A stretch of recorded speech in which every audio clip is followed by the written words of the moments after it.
मी Punjab duck हवामान अभ्यासक मुक्काम पोस्ट गोगली धामणगाव तालुका शेलू जिल्हा परभणी। मी आहे नगर जिल्ह्यामध्ये करंजी घाटामध्ये आणि या ठिकाणाहून खास करून महाराष्ट्रातल्या शेतकऱ्यांसाठी अंदाज देत आहे। तर सर्व शेतकऱ्याला सांगू इच्छितो की आता काय करा, 1, 2, 3 जुलैपर्यंत शेतातले काम आटपून घ्या, कारण की राज्यामध्ये 4 तारखेपासून ते 10 तारखेपर्यंत जोरात पाऊस पडणार आहे, मुसळधार पडणार आहे, वडे नाले पडणार आहे। म्हणून हा अंदाज सगळ्या शेतकऱ्यांना लक्षात येतात। एकंदरीत परिस्थिती बघितली तर राज्यामध्ये आपण सांगितलं होतं की 27, 28, 29, 30ला सगळीकडे चांगला पाऊस पडेल, म्हणून सगळीकडे राज्यात पाऊस चांगला झाला।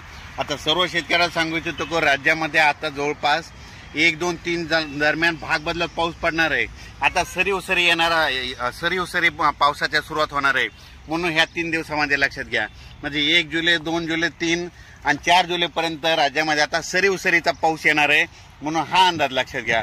परत शेतकऱ्याला सांगू इच्छितो की राज्यात आता ह्या 3 दिवसात ज्यांना शेतीचे कामे आटपायचे तर त्यांनी आटपून घ्या, कारण की राज्यामध्ये 4 जुलैपासून ते 10-11 जुलैपर्यंत जोरदार पाऊस पडणार आहे, वडे नाले वाहणारा पाऊस पडणार आहे।